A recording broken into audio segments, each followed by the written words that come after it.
Hey guys, welcome back to the shop. In this video we're going to get this old steady rest cleaned up and working again. First thing I'm going to do off camera is just get it scrubbed down and degreased, get most of this crap off of here so that it's more friendly to work with. And then we'll come back and start working on the clamping mechanism here that was broken off when I got it. We'll also rebuild a set of fingers for it. So let me get this cleaned up and we'll come back. Now that it's all cleaned up, the first thing I want to do is get rid of what's left of the old clamping mechanism in here. This pin would have gone all the way through and it's sheared off in the middle. And both sides are mushroomed over just a little bit. They stick out proud and are kind of beat up. So I'm going to hit them with an angle grinder, try to flatten it down to the casting without touching much of the casting, and then hopefully we can drive them out.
So this was a 3/16 pin, and that's what we'll replace this with when we make our new clamping mechanism. I looked through my scraps and found some things we can use. This is just a piece of 3/16 rod that we'll make a new pin out of. So I'll cut off a piece, whatever this distance is. And this is a scrap of 3/4 bar stock. We're going to use this and make a new clamp out of it. So I think what we'll do is go over to the lathe, turn down a portion of it to be 5/16, thread that, and then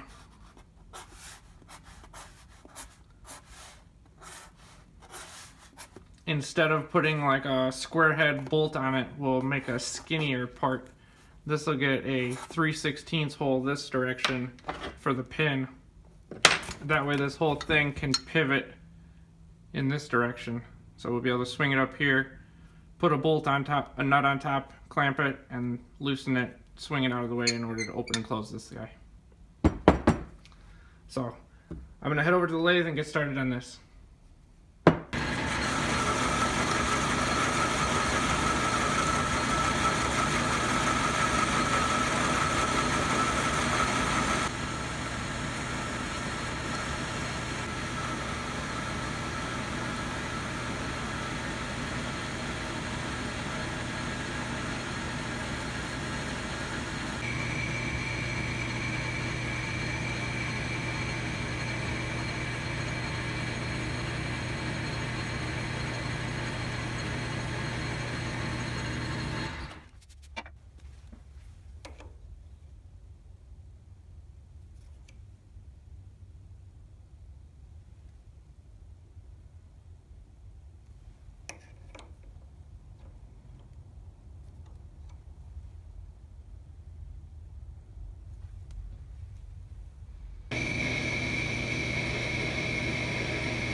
I'm going to go ahead and finish threading this over in the bench vise, and then I'll meet you over at the mill.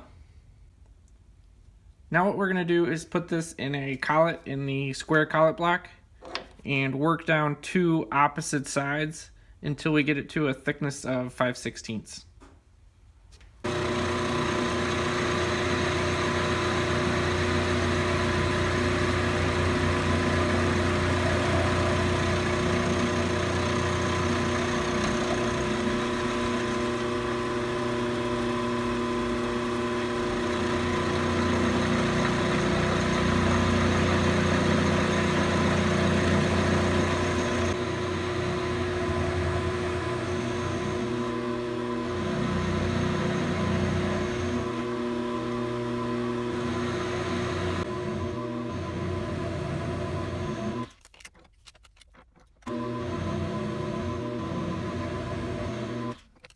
So right now we're at about 364 thousandths. Yep. So to get down to 5/16, or call it 312 thousandths, we need to take off about 52 thousandths. So I'm going to dial in 25 thousandths worth of downfeed, and we'll recut each side with that.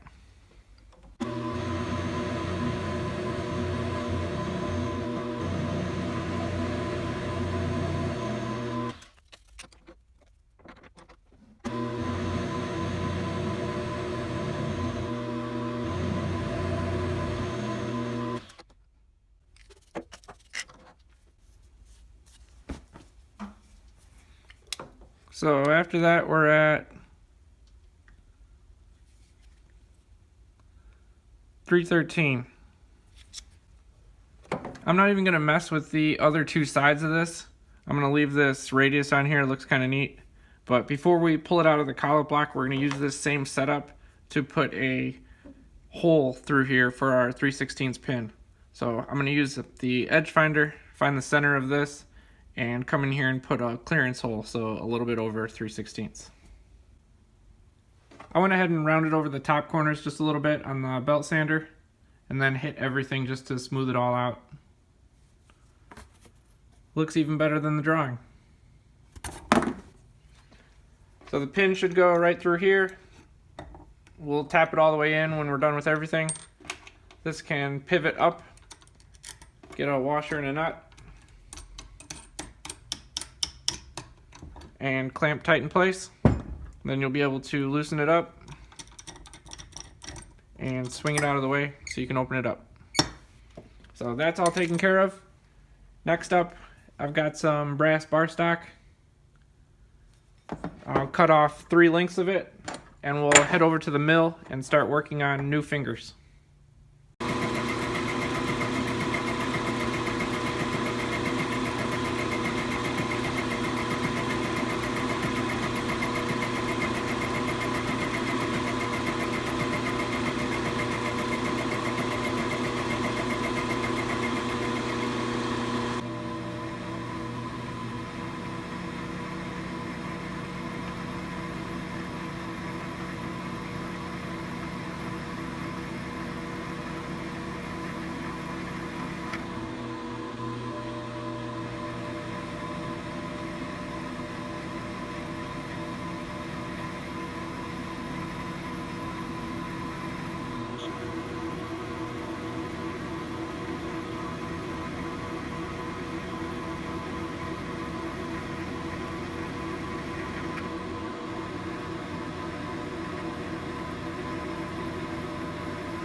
I cut them all to the same length, and then took an 1/8 of an inch off of one side. This was 1 inch bar stock, and the fingers here are 7/8.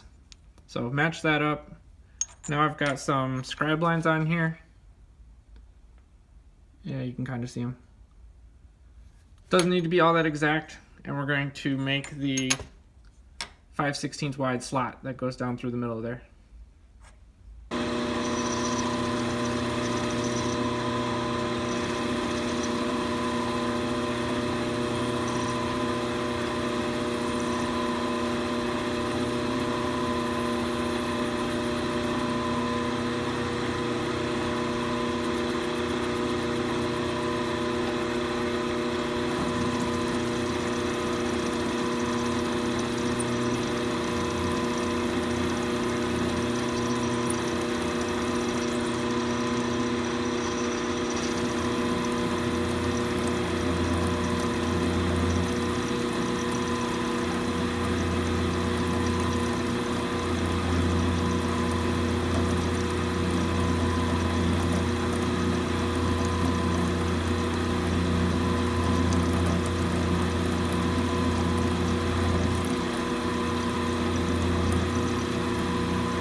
everything is all set to get this thing put back together. While I was working on some of these other parts, I got the castings cleaned up and painted. So here's the main casting. And also the bed clamp here that I already had, and already had this hardware. This will go through here, up underneath the bed, through this hole, and then there's a nut and a washer.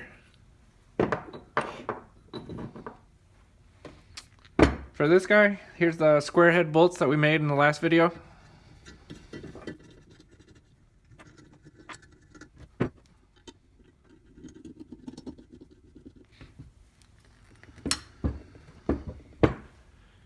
And our fingers will fit right in here. You can tell they're a little bit larger than the ones that came with it. I don't know what the original size was exactly. I left more material on both sides of it. So it won't open exactly as far. It won't open to a full circle as large as this hole. But if I ever do something that large and need that, I can easily come in with the mill, like I cut this radius, and just bring it back farther so that it'll open up to a larger diameter.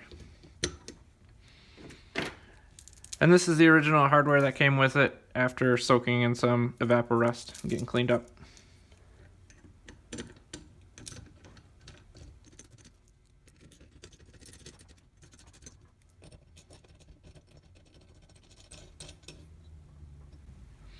So these guys can close up to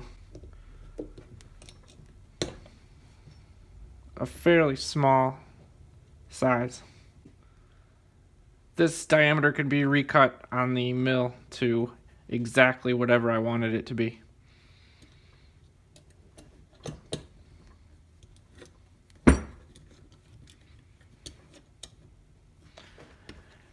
And the last thing here is the clamp we made. Should go right in here. Pin through it.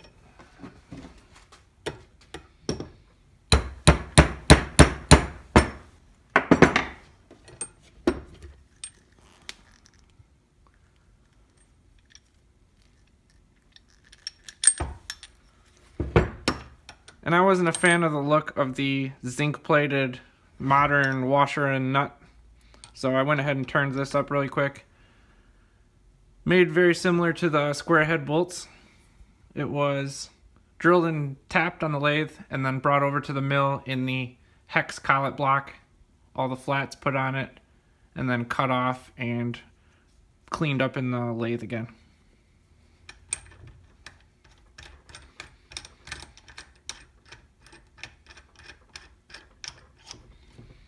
And that should be everything.